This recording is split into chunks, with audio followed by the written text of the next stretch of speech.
এই 1446 হিজরির অষ্টমতম মাস, যে মাসটির নাম হলো শাবানুল মুআজ্জাম।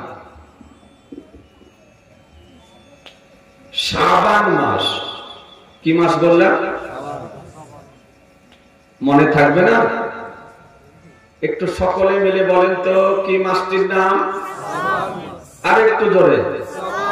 শাবান মাস। আমাদের মা বোনেরা বলেন শবে বারাতের মাস, নাকি বলে না? শবে বারাতের মাস। এই মাসটি আমাদের নিকটে প্রতি বছর রমজানুল মুবারকের পূর্বে পবিত্র মাসের সংকেত বহন করে নিয়ে আসে, যে প্রস্তুতি নাও, কয়দিন পরেই পবিত্র রমজানুল মুবারক আগত। আল্লাহ তাআলা আমাদেরকে যে কয়েকটি গুরুত্বপূর্ণ মাস দিয়েছেন, তার মধ্যে একটি বিশেষ মাস হলো শাবানুল মুআজ্জাম। এই মাসটি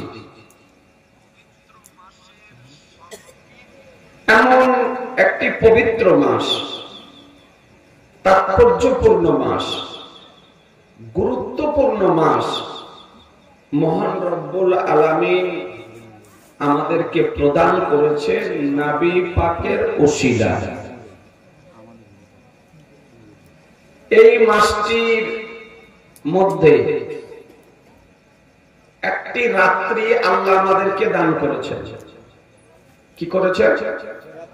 একটা রাত্রি দান করেছেন, যে রাত্রি আমরা অতিবাহিত করেছি গত রাত্রি, অর্থাৎ নিসফে শাবানের রাত্রি, 14 তারিখ দিবাগত রাত্রি। এই রাত্রিটি এত গুরুত্বপূর্ণ রাত্রি, হিকমতময় রাত্রি আল্লাহ তাআলা আমাদেরকে প্রদান করেছেন। যে মাস সম্পর্কে মহান রব্বুল আলামিন কোরআন শরীফ 25 পারা সূরা দুখা 4 নম্বর আয়াতে রব্বুল আলামিন বলেন, ফিহা ইফরাকু কুল্লু আমরিন হাকিম। এই মহামান্বিত রজনীতে, এই মহামান্বিত রাত্রিতে আল্লাহ তাআলা সমস্ত হিকমতময় কর্ম সমূহকে বন্টন করেন। একটু সুবহানাল্লাহ বলেন, জোরে বলেন না। এই শবে বারাতের রাত্রিতে, নিসফে শাবানের রাত্রিতে আল্লাহ তাআলা সমস্ত হিকমতময় কর্ম, রিজক, দৌলত, উত্থান পতন, হায়াত মাউত, একটি বছরে যাবতীয় গুরুত্বপূর্ণ কর্মসমূহকে আল্লাহ এই রাত্রিতে বন্টন করেন। সেই রাত্রি আমরা অতিবাহিত করেছি। আল্লাহ যদি আমাদেরকে হায়াতে রাখেন তো আগামী বছর আবার আমাদের সামনে আসবে। এখন আমাদের দেশে যুগ যুগ ধরে এই শবে বারাতের দিনটি পালন করা হয়, ঠিক না বেঠিক? পালন করেন না? করেন না? করেছেন না করেননি? জি, যুগ যুগ ধরে পালন করে আসা হচ্ছে। কিন্তু বর্তমান সময় কিছু ব্যক্তি সোশ্যাল মিডিয়ার এই যুগে, সোশ্যাল মিডিয়ার ময়দানে আদা জল খেয়ে কোমর বেঁধে ময়দানে নেমেছে। মানুষ শবে বারাতের দিনে বা রাত্রিতে কোন অবৈধ কাজ তো করে না, রোজা রাখে, রাত্রি জাগরণ করে ইবাদত করে। তো আচ্ছা, রোজা রাখা কি খারাপ? একটু কথা বলেন না। ভালো। ইবাদত করা কি খারাপ? ভালো। তো মানুষ একটি ভালো কাজ করছে, অথচ এই ভালো কাজ থেকে মানুষকে বিরত রাখার জন্য, দূরে রাখার জন্য, সরিয়ে রাখার জন্য এরা আপনার আদা জল খেয়ে ময়দানে নেমেছে। কেউ বলছে যে শবে বারাতের দিন মনে করে রোজা যদি রাখে আর ইবাদত যদি করে তো জাহান্নামে যাওয়ার জন্য এটাই যথেষ্ট। নাউজুবিল্লাহ। তার মানে আর কোন যদি গুনার কাজ না করে, পাপের কাজ না করে, কেবলমাত্র যদি শবে বারাতের দিন মনে করে ইবাদত করে আর রোজা রাখে তো জাহান্নামে যাওয়ার জন্য যথেষ্ট, সে জাহান্নামে যাবে। একটু চিন্তা করবে, একটু ভাববে। কেউ বলছে শবে বারাত বলে তার অস্তিত্ব ইসলাম ধর্মে নেই, শবে বারাত বলে কিছু নেই। কেউ বলছে যে হালুয়া রুটি খাওয়া, ইবাদত করা এগুলি হারাম, বেদাত হারাম। কেউ বলছে, কারণ আমি নাম নিচ্ছি না, কেউ বলছে যে শবে বারাতে রাত্রিতে মসজিদে জাগরণ করে ইবাদত করা অপেক্ষা বেশ্যালয়ে গিয়ে রাত্রি কাটানো ভালো। নাউজুবিল্লাহ বলেন। আচ্ছা, এই কথাগুলি যারা বলছে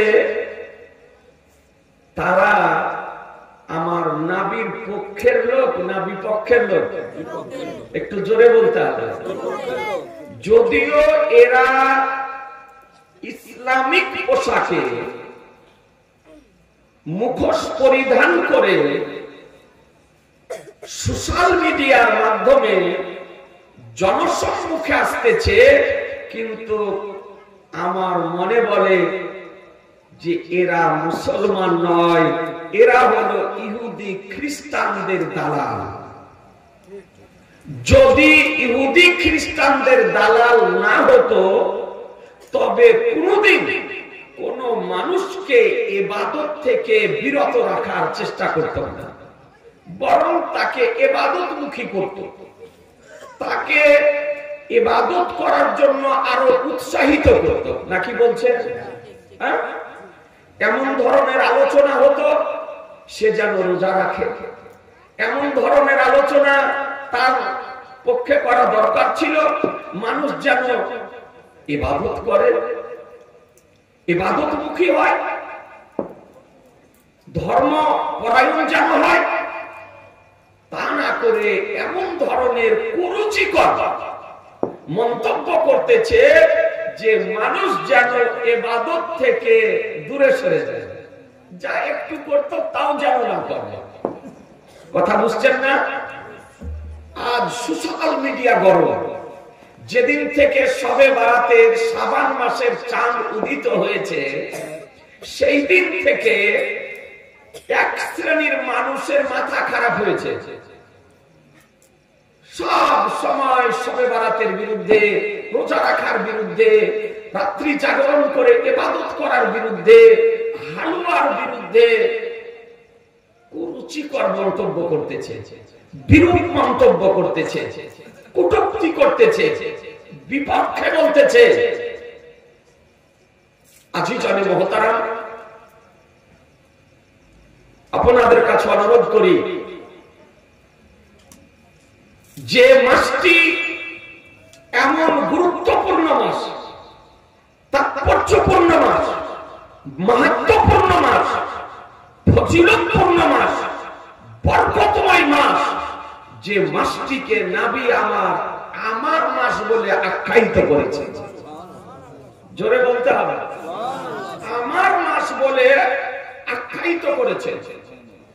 অখণ্ড ভারতবর্ষের বুকে যে ব্যক্তির দ্বারা হাদিস শরীফ প্রচারিত হয়েছে, হাদিস জ্ঞান প্রসার লাভ করেছে, যিনি অক্লান্ত পরিশ্রম করে রাত দিন কলম চালিয়ে আজকে হাদিসের জ্ঞান লিখিত ভাবে অখণ্ড ভারতবাসীর নিকটে তুলে ধরেছেন, তার নাম হলো আল্লামা আব্দুল হক মুহাদ্দিসে দেহলভী রাহমাতুল্লাহ আলাইহি।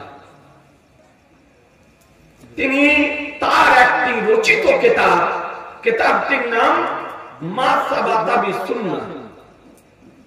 সেই কিতাবের মধ্যে তিনি একটি রিওয়ায়াত নকল করতেছেন যে নবী আমার বলেন শাবান ও শাহরি আর রমাদান ও শাহরুল্লাহ।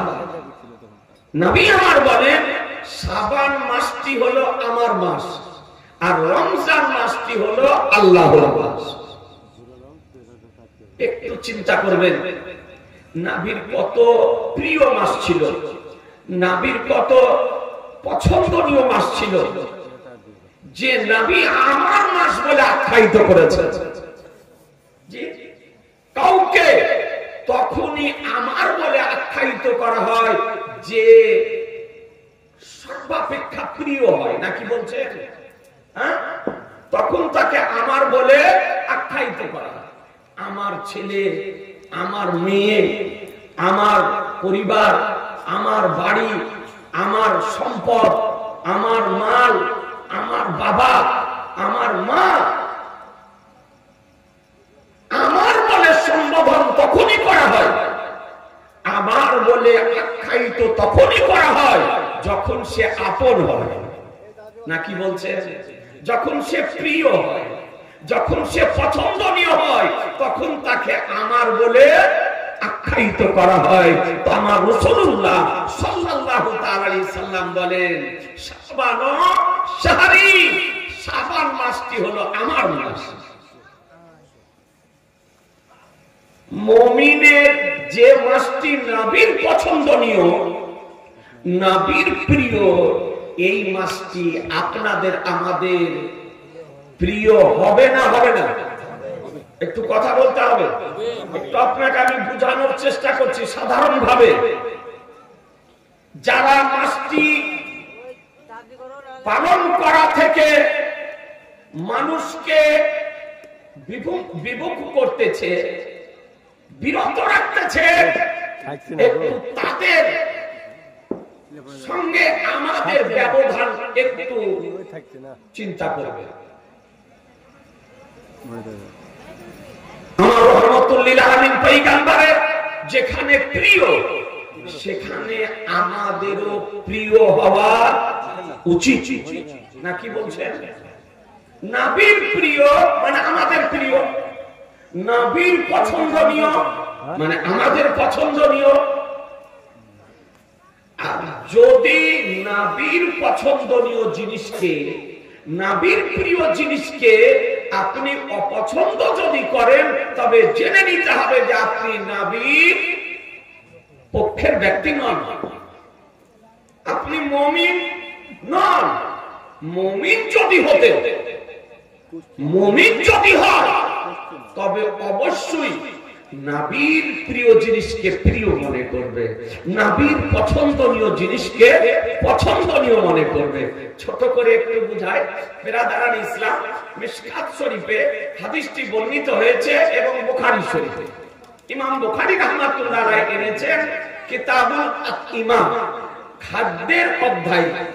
হাদিসটি নিয়ে এসেছেন যে আমার আনিসে বেকাসা সাইয়্যিদে কাউনাবাকা বেকাসুকে কাস বেসাহারুকে সাহারা বেচারুকে চারা গরিবুকে হামি ইয়াতুনিকা ভালি শাফিউল মুযনাবিন রাহমাতুল লিল আলামিন কে একজন সাহাবী দাওয়াত করলেন।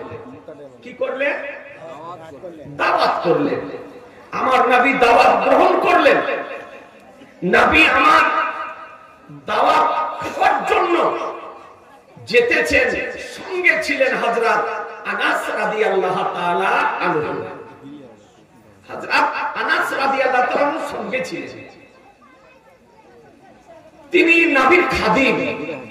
তিনি বলেন যে আমি 10টি বছর আমার রাসূলুল্লাহ খিদমত করেছি, তো আমাকে নবী কোনদিন বলেননি আনাস এই কাজটি কেন করেছো আর এই কাজটা কেন করোনি। তিনি সঙ্গে ছিলেন। ওনাকে সঙ্গে নিয়ে দাওয়াতের বাড়িতে আমার নবী উপস্থিত হলেন। খাবার সম্মুখে পেশ করা হলো জবের রুটি। কিসের রুটি?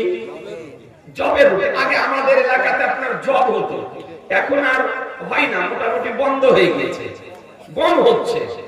তো রুটি ছিল জবের রুটি, আর তরকারি তো আপনার একটু মোটা মোটা করে কদ্দু কেটে ভোনা গোস্তের সঙ্গে, ভাজা গোস্তের সঙ্গে ঝোল করে রান্না করেছে সাহাবী।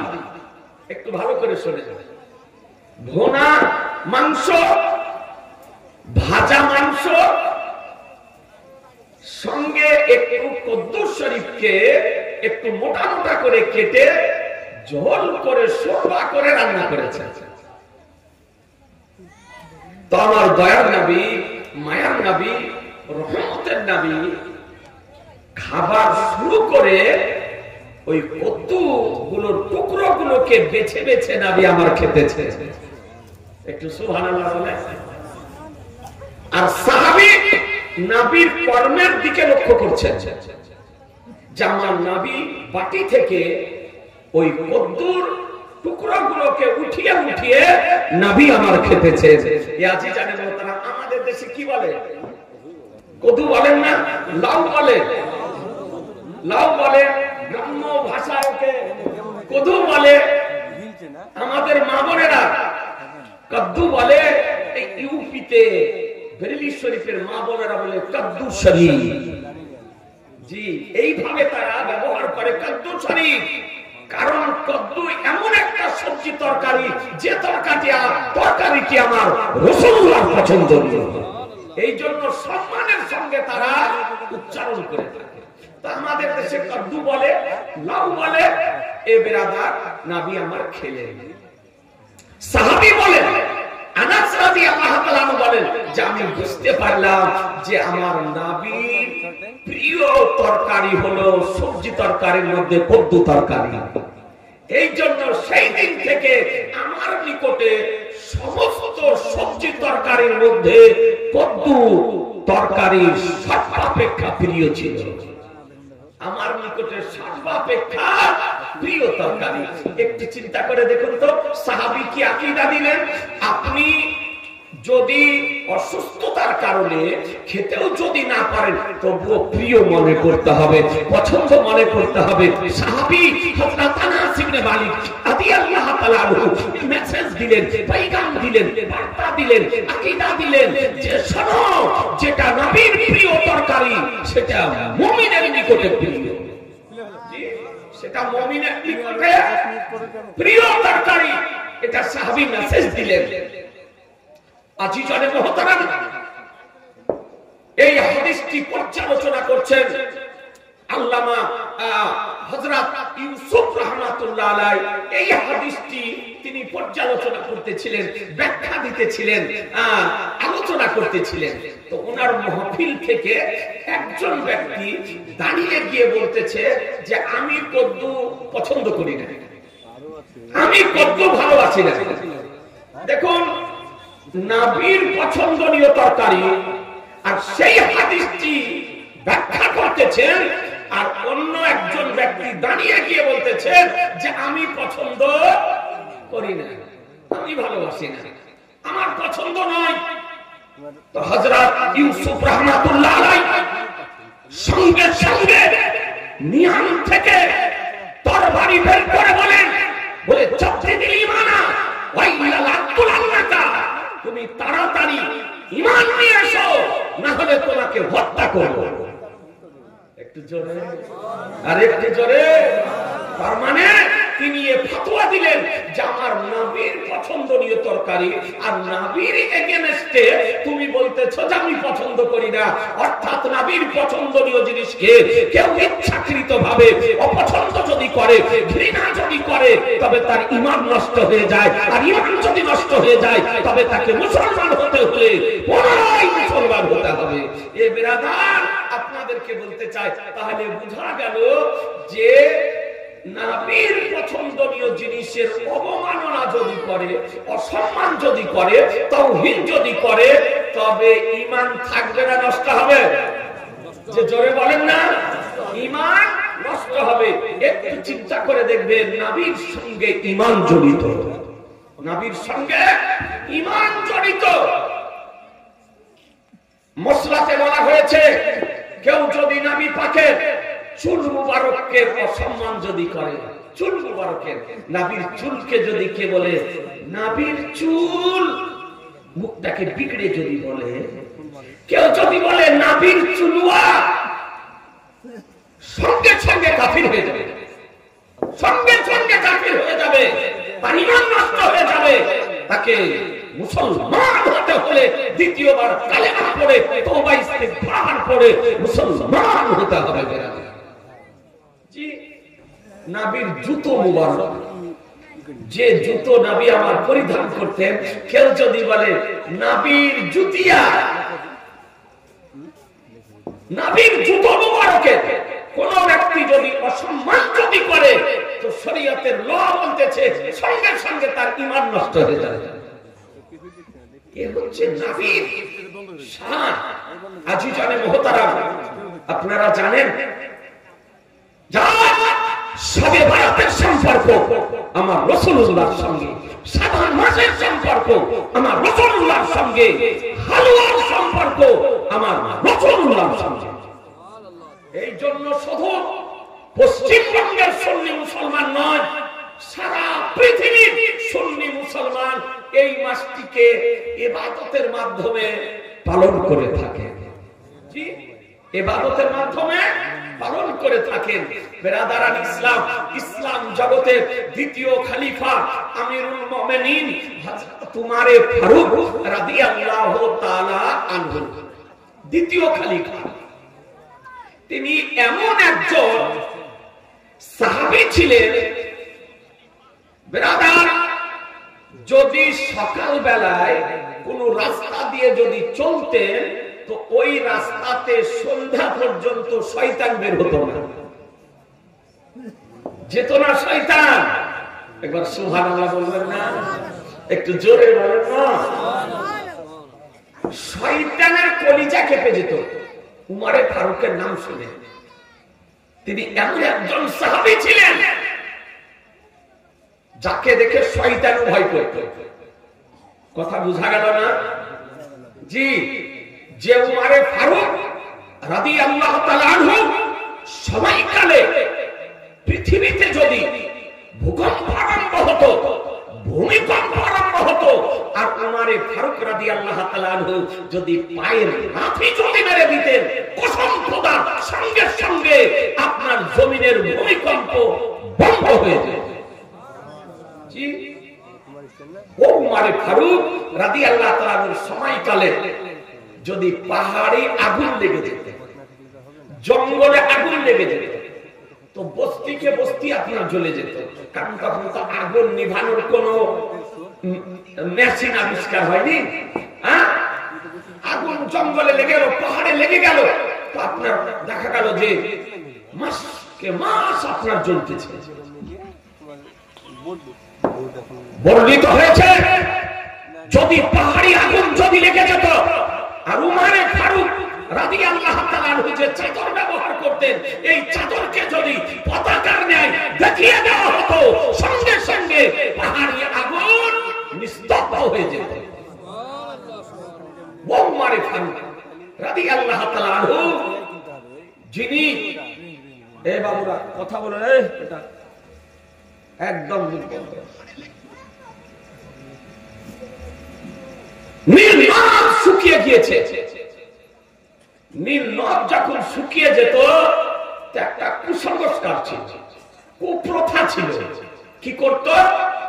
আপনার ওই একজন কুমারী সুন্দরী রূপসী নারী খোঁজ করে নিয়ে এসে অলঙ্কারে সুসজ্জিত করে জীবিত ওই নীল নদে দাফন করে দেওয়া হতো। তখন আপনার নীল নদ চালু হতো, নীল নদ চালু হতো। আমিরুল মুমিনিন উমারে ফারুক রাদিয়াল্লাহু তাআলার সময়কালে নীল নদ শুকিয়ে গেল। তাকে মেসেজ দেওয়া হলো, বলে ইয়া আমিরুল মুমিনিন, এই ধরনের কুসংস্কার আমাদের সমাজে চলে আসছে, এ করা যাবে না যাবে না? উমারে ফারুক রাদিয়াল্লাহু তাআলা বললেন এটা করা যাবে না। তাই তিনি নীল নদকে পত্র লিখলেন, চিঠি লিখলেন, একটা কাগজের টুকরাতে চিঠি লিখে বললেন, বলে যাও গিয়ে নীল নদে নিক্ষেপ করে দাও। চিঠিতে কি লিখলেন? চিঠিতে লিখলেন, বলে শোনো, যদি তুমি নিচে নিচে যদি চলো তবে তোমার মতো নীল নদের দরকার নাই, আল্লাহর হুকুমে যদি চলো তো সঙ্গে সঙ্গে জারি হয়ে যায়। পত্রে লিখে প্রেরণ করলেন। যেমন উমারে ফারুক রাদিয়াল্লাহু তাআলা আনহু লিখিত পত্র নীল নদে ফেলা তারিখ বলতেছে, হিস্ট্রি বলতেছে, ইতিহাস বলতেছে যে সঙ্গে সঙ্গে কসম খোদার নীল নদ চালু হয়ে গিয়েছিল। আজ পর্যন্ত নীল নদ শুকায় না। তো যে উমারে ফারুকের চিঠিতে নীল নদ চালু হয়ে যায়, এ পাওয়ার যদি উমারে ফারুকের হয় তা আমাদের নবীর পাওয়ার কি হবে? জি, একটু ভেবে দেখবেন, একটু চিন্তা করে দেখবেন। জি জানি মহতারাম, ও উমারে ফারুক রাদিয়াল্লাহু তাআলা আনহু, কারণ যখন আমার দয়ার নবী বাহ্যিকভাবে ইন্তিকাল করলেন, 63 বছর বয়সে নবী আমার যখন ইন্তিকাল করলেন। আচ্ছা, আমাদের নবী জীবিত না মৃত? জোরে বলেন না, আর একটু জোরে। আকাশের ফারস্তা যেন গাওয়া থেকে যায়। আমাদের নবী জীবিত। তো নবী ইন্তিকালের পূর্বেও যেমন ছিলেন, ইন্তিকালের পরেও তেমন আছেন। তো নবী যখন ইন্তিকাল করলেন তো কাফেরেরা বলতেছে যে আজ নবী মরেছে, আজ নবী মরেছে, নবী মারা গিয়েছে। এ বেরাদার, ইসলাম জগতের দ্বিতীয় খলিফা আমিরুল মুমিনিন উমারে ফারুক রাদিয়াল্লাহু তাআলা আনহু কাফেরদের জবান থেকে নবীকে মরা বলে শুনে বাড়ি প্রবেশ করে মিয়ান থেকে উলঙ্গ তরবারি নিয়ে মদিনার রাস্তা থেকে নেমেছিলেন। বলে যে ব্যক্তি নবীকে মরা বলবে তার গর্দানে উমারে ফারুকের তরবারি চলবে। জোরে, আর একটু জোরে। তার গর্দানে উমারে ফারুকের তরবারি চলবে। উমারে ফারুকের তরবারি দেখে কাফেরেরা নবীকে মরা বলা বন্ধ করে বাড়ি প্রবেশ করে গিয়েছিলেন। বেরাদারাজ ভাবতে অবাক লাগে, সেই দিন কাফেরেরা নবীকে বলেছিল মরা, আর আজকে দাড়ি রাখার পর, টুপি পরার পর, বড় ভাইয়ের পাঞ্জাবি পরার পর, ছোট ভাইয়ের পায়জামা পরার পর আজকে কোরআন হাদিস হাতে নিয়ে বলছে নবী মরা গো। বলছে না? বলছে না, বলছে না, বলছে নবী মরে গিয়েছে। তো যে ভাষাটা সেই সময় কাফেররা ব্যবহার করেছিল, সেই ভাষা আজকে নামাজ পড়ার পর দাড়ি টুপি পরিধান করার পর আজকে সেই কথাটা বলছে। তার মানে বোঝা গেল যে এরা হলো ওই দলেরই লোক, ওই দলেরই লোক। তো যদি ওই দলেরই লোক হয় তবে তাদেরকে মান্য করা যাবে? একটু জোরে বলেন না। সমর্থন করা যাবে? ওদের দলে যাওয়া চলবে? ওকে প্রশ্রয় দেওয়া যাবে? সাবধান। উমারে ফারুক রাদিয়াল্লাহু তাআলা আনহু জগৎকে জানিয়ে দিলেন যে আমার নবী জীবিত। আর আমার জীবিত নবীকে তুমি মৃত বলতেছ? এই আকীদা তো আমাদের কোন আকীদা তো নতুন নয়, মন গড়া নয়, তৈরিকৃত নয়। সাহাবীদের দেওয়া আমাদের আকীদা, আর সেই আকীদাকে পরিবর্তন করতে চাইছে মুসলমানরা। উমারে ফারুক রাদিয়াল্লাহু তাআলা আনহু, যিনি নবীর সময়কালে এত কঠিন ছিলেন, তার মানে ওকে বলা হয় ফারুক, হক ও বাতিলের, ন্যায় ও অন্যায়ের পার্থক্যকারী। ন্যায় ও অন্যায়ের পার্থক্যকারী।